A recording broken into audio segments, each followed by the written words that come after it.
말씀 사무엘하 12장입니다. 구약성경 480쪽 사무엘하 12장 우리 15절부터 25절까지 한 절씩 교독합니다. 구약성경 480쪽 사무엘하 12장 15절로 25절까지 저와 여러분이 교독합니다. 우리아의 아내가 다윗에게 낳은 아이를 여호와께서 치심에 심히 앓는지라.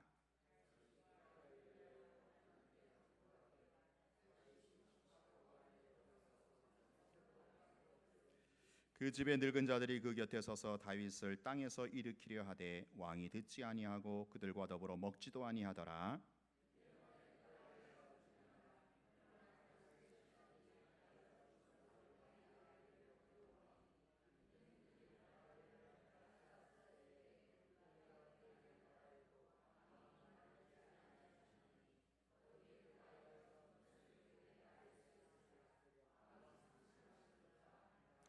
다윗이 그의 신하들이 서로 수군거리는 것을 보고 그 아이가 죽은 줄을 다윗이 깨닫고 그의 신하들에게 묻되 아이가 죽었느냐 하니 대답하되 죽었나이다 하는지라.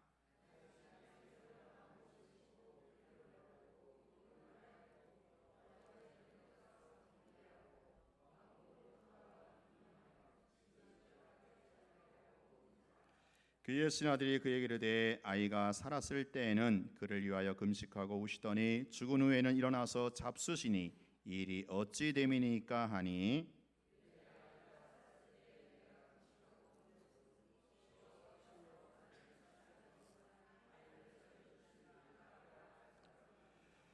지금은 죽었으니 내가 어찌 금식하랴. 내가 다시 돌아오게 할 수 있느냐. 나는 그에게로 가려니와 그는 내게로 돌아오지 아니하리라 하니라.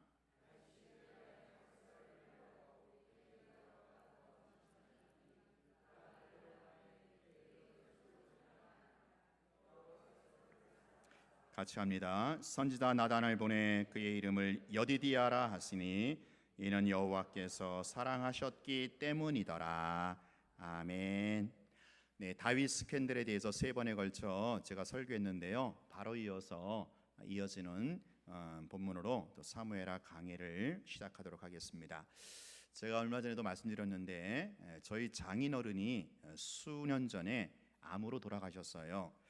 그 병이 발병하고 나서 약 2년 동안 투병 생활을 하셨는데 당시 저희 가족들이 얼마나 힘들었는지 모릅니다. 물론 당사자는 말할 것도 없으셨겠죠. 이 암의 말기가 되면 이제 병원에서도 손을 떼잖아요. 그래서 이제는 민간요법이나 기도원 등으로 다니지 않습니까? 그래도 제가 목사 사위로서 그 당시 기도원에 모시고 여러 군데 다니면서 마지막까지 지푸라기라도 잡는 심정으로 매달렸습니다. 그런데 그 당시 저희 가족들에게 있어서 참으로 견디기 힘든 부분이 따로 있었어요. 그게 뭔가 하면 그때 함께 기도해 주시던 동기 목사님이 계셨는데 이 목사님이 소위 급진적 신비주의자예요. 그래서 우리끼리는 이제 영파라고 하죠. 영파. 이분이 어떤 분이냐면은 병이 나면 절대로 병원에 가지도 않고 약도 먹지 않아요. 무조건 기도로 나야 됩니다. 무좀이 걸려도 무좀 귀신이 붙은 거기 때문에 무좀약 먹지 않고 기도로 나야 돼요. 그래서 이분이 저희 가족이 하시는 말씀이 그 아버님의 암은 가게에 흐르는 저주라는 거예요. 그래서 그 가게에 흐르는 저주를 끊어야 산다, 이런 요지의 말씀을 하시는 겁니다. 이 말에 식구들이 엄청 흔들리고 좀 두렵기도 하고 힘들었어요. 왜냐하면 그도 그럴 것이 저희 장인어른의 동생의 작은 어머님이 또 그 몇 년 전에 암으로 돌아가셨거든요. 그러니까 이제 그런 말이 이제 딱 이게 잡히는 거죠. 근데 사실은 이제 그게 아니고 이제 유전이나 집안 내력이잖아요. 근데 그걸 가게에 흐르는 저주라고 몰아붙이면서 그 당시 참 힘들었던 기억이 지금도 새롭습니다.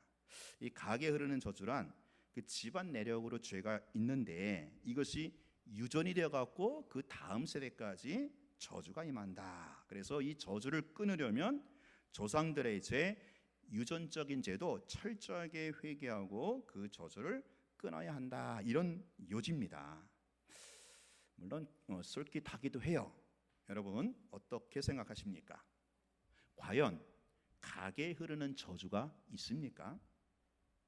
집안 내력이라고 할 수 있는 이 암은 정말 가게에 흐르는 저주일까요? 혹시 여러분 주변에 이런 문제로 고통 가운데, 두려움 가운데 빠져 있는 분들이 있을 거예요. 이런 문제에 직접 당사자가 되면요, 그야말로 정신이 없어요. 얼마나 힘든지 몰라요. 이 가게에 흐르는 저주라는 말에 두려움과 공포로 전전긍긍하게 됩니다. 여러분 오늘 이 시간, 오늘 말씀을 통해서 기독교 복음 위에 확실하게 설 수 있기를 바랍니다. 죄에 대한 저주와 죽음의 이 공포에서 이제 완전히 빠져나와 자유할 수 있기를 바라는 마음으로 함께 말씀을 나누고자 합니다. 자, 드디어 다윗의 죄악이 백주하에 드러났어요. 아니, 그가 행한 범죄라기보다는 자신의 존재 자체가 죄인임이 밝혀진 거죠.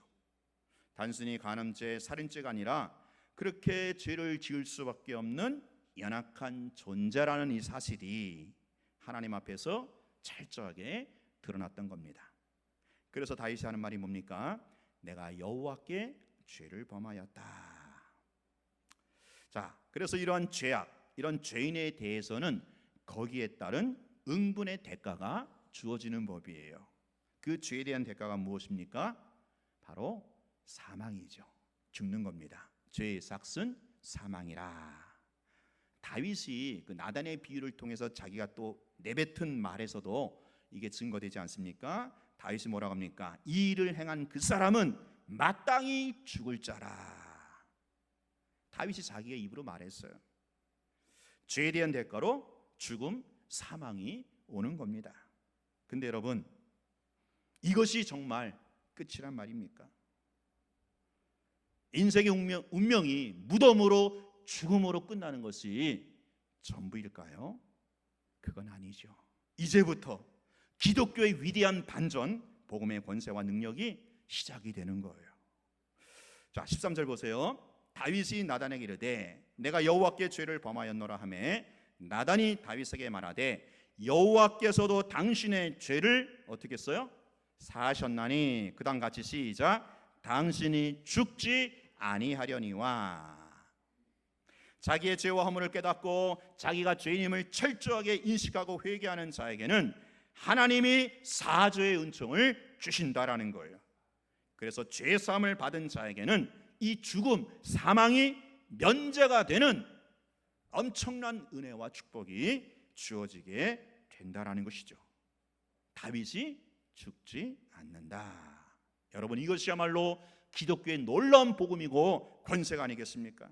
아담 이래 모든 인간은 죄인의 굴레에서 벗어날 수가 없어요.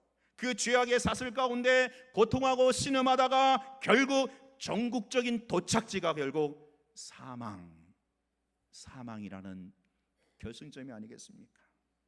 이것이 모든 인생들이 가야 할 운명이고 여기에 단 한 사람도 예외가 될 수 없었는데 이제는 누구든지 하나님 앞에 나와 철저하게 죄인임을 고백하고 회개만 하면 죄사함을 받고 사망에서 생명으로 옮겨지는 이 놀라운 복음, 이 위대한 능력, 이 복음이 시작이 된다라는 거예요. 오늘 본문에서 다윗은 분명히 죽어 마땅한 죄인이었어요. 그래서 하나님께서 다윗의 그 회개를 들으시고 그 죄를 용서하시사 다윗을 죽이지 않으셨어요. 죄에 대한 대가와 형벌은 죽음인데, 사망인데 다윗이 그 일로 말미암아 죽지 않았다라는 것은 다윗에게 죄사함과 더불어 그 죄로 말미암는 죄와 그 죄로 말미암는 저주와 형벌도 면제가 되었다라는 거예요.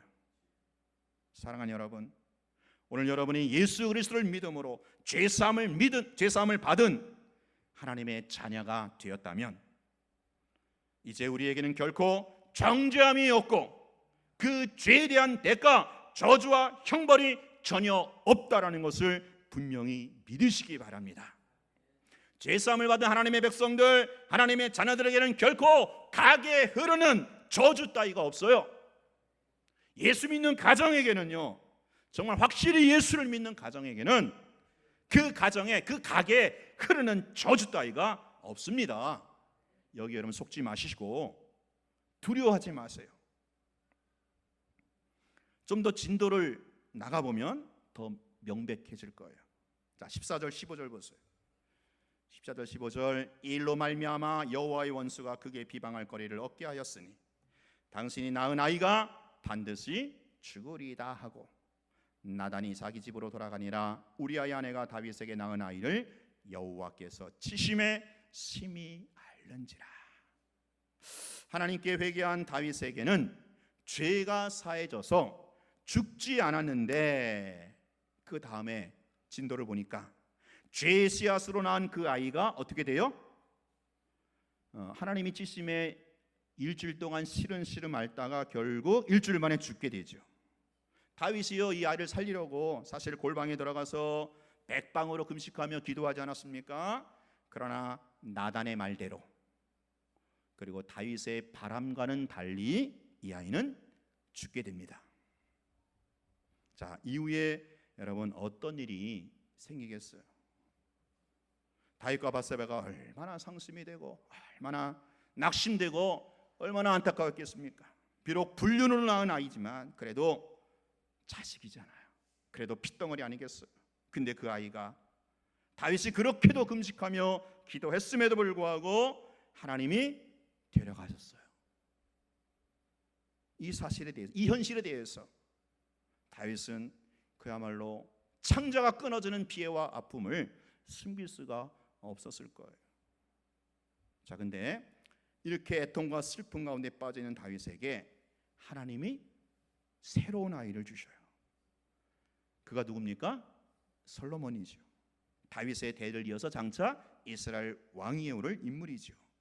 이 솔로몬의 별명은 무엇입니까? 별칭이 여디디아예요. 여디디아가 무슨 뜻인가 하면 하나님이 사랑하셨다, 그런 뜻이에요. 여러분, 여기서 우리는 두 명의 아이가 연속으로 나오는 이 본문을 보게 되는데 여기에 복음의 진리가 흘러가고 있어요. 뭔가 여러분 어렴풋이 보이지 않습니까? 첫 번째, 죄의 씨로 잉태된 아이는 어떻게 돼요? 죽어요.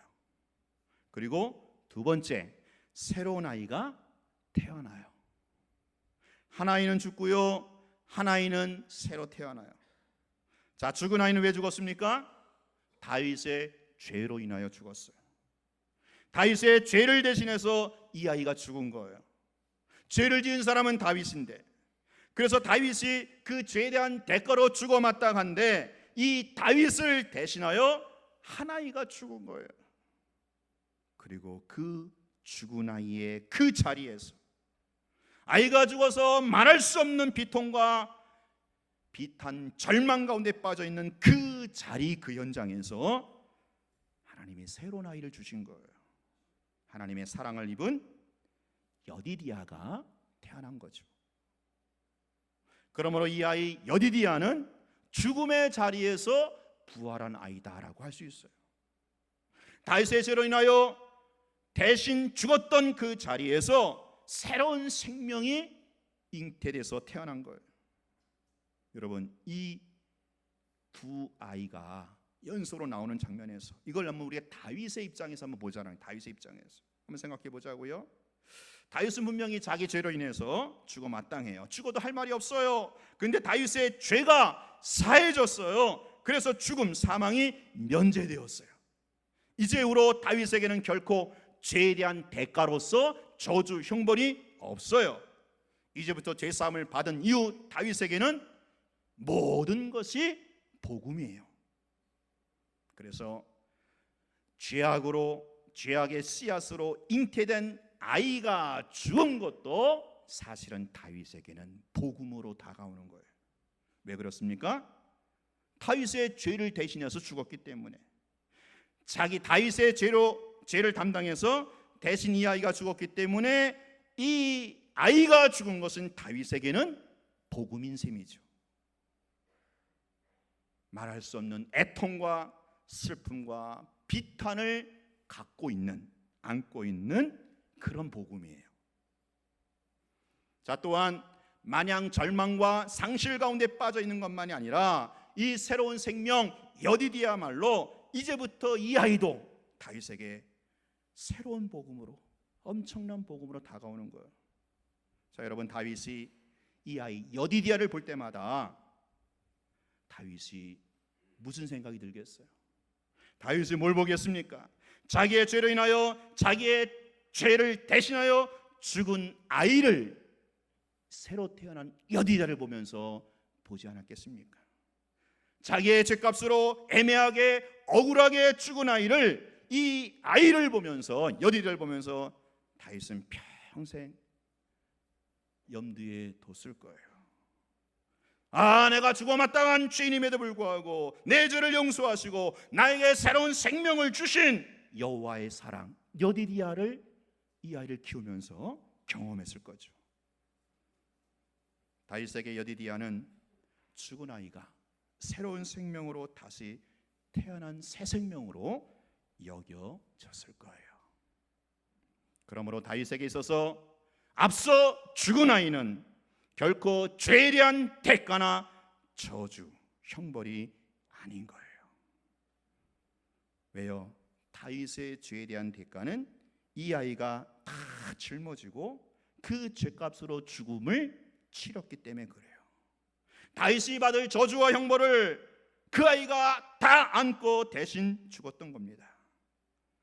다윗에게 돌아갈 이 죄에 대한 저주와 형벌을 죽은 아이가 짊어지고 감으로써 더 이상 다윗에게는 저주와 형벌이라는 단어가 해당되지 않는 거예요.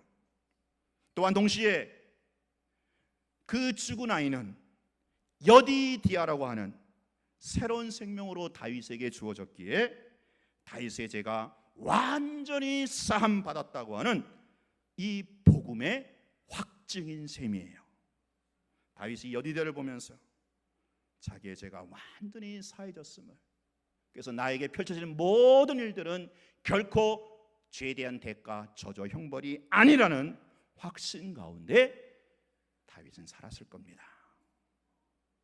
여호와께서 사랑하신 그 새로운 생명 여디디야를 보면서 자기의 죄를 사해 주시고 죽음을 면하게 해 주시고 남은 인생을 새로운 생명으로 허락하신 그 하나님의 사랑, 그 하나님의 은혜, 그 복음의 권세와 능력을 구구절절 고백하며 누리면서 살아가지 않았겠습니까? 또한 동시에 이 아이를 보면서, 여디디야 이 아이를 보면서 다윗이 야, 그래, 내 죄가 다 해소해졌으니까 이제 나에게 더 이상 저주와 형벌이 없으니까 그냥 다시 옛날처럼 쉽게 밧세바 범하고 쉽게 살인죄하고 옛날처럼 살 수 있겠어요? 뭐 어차피 용서해 주셨으니까, 어차피 죄에 대한 대가, 형벌, 저주 없으니까 그저 이전처럼 간음죄, 살음죄 쉽게 지울 수가 있을까요? 결코 그럴 수가 없어요. 그럴 수 없는 노릇이에요. 왜 그래요? 지금 여디디야 이 아이가 자기 눈앞에 자식으로 멀쩡히 살아서 알짱거리고 있거든요. 이 아이가 누굽니까? 자기의 죄를 대신하여 죽은 이 아이를 대신해서 주신 새로운 생명인데 어찌 내가 다시 예전의 죄로 돌아갈 수 있겠습니까? 절대로 예전으로 돌아갈 수 없는 거예요. 사랑하는 여러분, 하나님의 백성들, 하나님의 자녀들에게는 결코 죄에 대한 저주, 형벌은 없습니다. 죄사함을 받은 우리에게는 절대로 그 죄로 말미암는 저주와 형벌이 해당되지 않아요. 그리스도 예수 안에서 예수를 믿는 자들에게는 예수 그리스도께서 우리의 죄를 대신하여 십자가에 죽으셨기 때문에 그렇습니다. 예수님이 우리의 죄값으로 십자가에서 죽으심으로 우리가 받을 저주, 형벌 몽땅 남김없이 국물도 없이 완전히 받으신 거예요. 그래서 십자가는요, 저주와 형벌의 현장이기도 해요. 하나님의 독생자 예수 그리스도께서 우리가 받을 저주와 형벌을 그분이 다 뒤집어 쓰시고 아낌없이 저주와 형벌을 받은 현장이 바로 십자가예요. 그러므로 예수 그리스도의 십자가를 믿는 자들에게는 예수께서 우리를 대신하여 모든 저주와 형벌을 예수님이 다 낱낱이 받으셨기 때문에 더 이상 우리가 받을 저주와 형벌이 없다는 거예요. 예수가 우리가 받아야 할 저주와 형벌을 빠짐없이 낱낱이 다 받으셨기 때문에 그렇죠. 그러므로 여러분, 예수 그리스도의 십자가를 결코 헛되게 하지 마십시오. 이제는 죄에 대한 대가, 죄로 인한 저주와 형벌의 두려움에서 완전히 자유하십시오. 예수 그리스도 안에서 우리에게는 결코 죄에 대한 대가, 저주와 형벌은 없는 줄로 믿습니다. 여러분, 가게에 흐르는 저주에 연연하지 마세요. 거기에 속지 마세요. 가게에 흐르는 저주를 끊어라. 끊고 자시고 할 게 없어요. 왜요? 예수님이 십자가에서 다 끊어놓으셨기 때문에 우리가 끊을 게 없어요. 예수 믿는 가정에게는 더 이상 그 가게에 흐르는 저주가 없다니까요. 또한 동시에 그렇다고 죄에 대해서 너무 쉽게 여상히 여기지도 마세요. 죄에 대한 저주 형벌 없으니까, 어차피 죄를 사해 주셨으니까. 그래서 하나님의 은혜와 사랑이라는 명목하에 죄에 대해서 무디어지거나 여러분의 허물에 대해서 합리화시키지 마세요. 왜 그래요? 오늘 우리 앞에 우리의 죄를 대신하여 십자가에 죽으시고 다시 부활하신 예수 그리스도, 그분이 우리 눈앞에 밝히 보이지 않습니까? 오늘 다윗에게 늘 여디디아가 보였던 것처럼 말입니다. 사랑하는 여러분, 이제 결론적으로 현실적인 부분을 적용하도록 할게요. 자, 우리의 현실, 그럼에도 불구하고 여전히 암으로 죽는 게 우리 현실이에요. 이게 물론 죄에 대한 저주와 형벌이 아닐지라도 현실은 현실이에요. 암으로 죽는, 또 교통사고로 죽는, 원치 않는 질병과 사고로 죽어가는 이 고통을, 이 현실을 여러분 어떻게 우리가 받아들일 수 있을까요? 우리의 생각, 우리 입장은 어떻습니까? 하나님이 다윗의 죄를 용서해 주셨으니까 더 이상 저주와 형벌이 없다면, 그러면 암병도 떠나가고 이 아이의 생명도 연장되면 좋으련만. 이게 우리의 생각, 우리 입장이죠. 그죠? 근데 여러분, 여기서 우리가 한번 좀 생각해 보자라는 거예요. 생각은요, 이럴 때 해보라는 거예요. 자, 만약에 다윗의 죄가 다 사함받고, 그래서 그 사함의 결과로 다윗의 금식 기도한 대로 이 아이가, 원래 아이가 살아났다면, 과연 다윗이 여디디아를 볼 때만큼, 첫 번째, 자기의 죄를 볼 수 있겠느냐라는 거예요. 두 번째, 자기의 그런 죄악에도 불구하고 그 죄를 용서하시고, 그래서 자기에게 저주와 형벌을 돌리지 않으시는 그 하나님의 엄청난 사랑과 은혜를 과연 알 수 있겠느냐라는 거예요. 그렇게 하지는 못할 거예요. 다윗에게는요, 자기의 죄악으로 말미암는 그 먼저 아이가 죽고 또 새로운 생명 여디디아가 주어진 것이, 이게 하나님의 사랑이고 이게 하나님의 은혜라는 거예요. 왜? 그래야만 첫 번째, 이 여디디아를 보면서 자기의 죄를 보니까. 그리고 두 번째, 자기의 죄악에도 불구하고 죄에 대한 저주와 형벌을 돌리지 아니하시는, 나에게 새로운 생명을 연장시켜 주신 그 하나님의 사랑과 은혜를 구구절절 체험할 수 있으니까 말이에요. 오늘날 예수 그리스도 안에서 죄사함을 받은 우리 하나님의 백성들에게도, 우리 자녀들에게도 여전히 질병, 사고, 삶의 고난과 역경, 심지어 죽음까지도 있을 수 있어요. 예수 믿는 사람이라고 교통사고가 없습니까? 예수 믿는 사람이라고 암병이 없습니까? 아니에요. 근데 우리에게는 이것이 저주와 형벌이 기단이다, 아니다라는 거죠. 그럼 뭐야? 저주 형벌이 아니 뭘까? 성경은 그것을 가리켜 하나님의 위장된 축복 혹은 사랑의 매 징계라고 해요. 왜 그래요? 그러한 고난과 역경과 아픔을 통해서, 질병과 사고와 심지어 가족의 죽음을 통해서 그 사람은 다시 어디로 가요? 십자가로 돌아갈 수 있기 때문에 그래요. 그 십자가 아래에서 자신의 죄를 보게 되고요. 이런 죄에도 불구하고 하나님이 저주와 형벌을 면제해 주시고 새 생명을 주신 하나님의 사랑으로 돌아가기 때문에 그런 거예요. 앞서 제가 우리 처가 때 간증을 했는데, 그래서 하나님이 불러가셨어요. 지금도 가끔 생각이 나는데, 워낙 오래된 얘기지만 또렷해요. 왜? 제가 엄청나게 기도했거든요. 기도원에 모시고 가면서 금식하면서. 근데 데려가셨어요. 물론 그게 저주와 형벌은 아니지만 그걸 어떻게 받아들여야 될까? 이 일을 계기로 해서 우리 가족이, 특별히 처가댁 식구가 다시 한번 신앙으로 다시 하나가 되더라고요. 아버님의 소천을 계기로 해서 자녀들이 다 온전한 믿음으로 갖게 되었고, 이제 어머님 중심으로 믿음으로 살아가는 귀한 가정의 계기가 되더라고요. 과연 이것이, 그렇죠? 아버님이 만약에 하나님이 그 듣기 들어주셔서 그 생명 연장시켜 주셨을 때 과연 그랬을까? 그걸 생각해 보게 되는 거죠.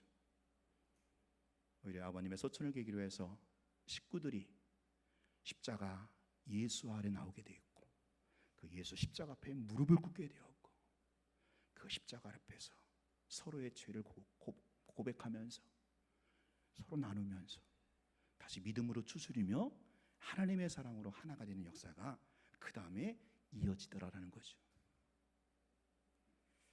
사랑하는 성도 여러분, 예수 그리스도 안에서 죄 사함을 받은 우리에게는 더 이상 그 죄로 말미암는 저주 형벌이 없는 줄로 확실하게 믿으시기 바라요.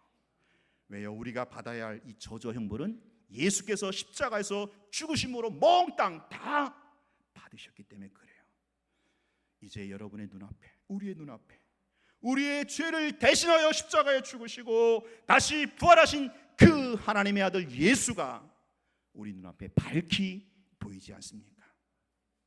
이제 우리를 대신하여 죽으신 그분의 피, 그분의 보혈이 여러분의 심령에 묻혀있는 자로, 예수의 피가 흐르는 자로 여러분 살아가시기 바라요. 이제 새로운 생명으로 부활하신 그 예수의 생명으로만 살아가시기를 바라요. 이렇게 사는 우리에게도 때때로 내가 받아들일 수 없는 인생의 질곡과 굴곡이 있을 거예요. 원치 않은 질병도 있을 거고요, 사고도 날 거고요, 내 생각과 뜻과는 전혀 무관하게 쫄딱 망하는 인생의 쓰라린 밑바닥도 경험할지도 몰라요. 심지어 죽음이라는 인생의 한계가 우리 현실이 될 수도 있어요. 그러나 명심하십시오. 이 모든 것들이 결코 죄에 대한 저주와 형벌이 아니라는 것을 말입니다. 죄에 대한 대가가 아니에요. 오히려 고난을 가장한 위장된 하나님의 축복이라는 거예요. 왜요? 이러한 과정들을 통해서 다시 주님의 십자가 앞에 나가게 되고, 그 십자가 앞에 나가서 무릎을 꿇게 되기 때문에 그렇습니다. 여러분, 결코 죄에 대한 대가로서 저주와 형벌이 아닌 이제 이 하나님의 사랑의 징계로서, 하나님의 위장된 축복으로서 이러한 세밀하신 은혜의 손길과 이런 역설적인 간섭이 여러분 생애 가운데 계속해서 노래되어지기를 주의 이름으로 축원합니다. 우리 같이 기도합시다. 이 시간 기도할 때 하나님, 내가 예수 그리스도 안에 있는 하나님의 자녀로서, 죄 싸움을 본 하나님의 자녀로서 나에게 결코 그 죄에 대한 대가, 저주와 형벌이 없음을 확실히 믿습니다. 더 이상 두려워하거나 떨지 않게 하여 주시고, 이제 죄 싸움을 받은 자로서 어떤 고난과 역경이 있을지라도 그것을 통하여 십자가 앞에 나가게 하시고 더 하나님의 사랑에 붙들린 바 되게 하여 주시옵소서. 주여, 이 나라 민족을 불쌍히 여겨주셔서 십자가의 은혜로 덮어 주시옵소서. 다같이 주여 한번 외쳐버리고 기도하겠습니다. 주여.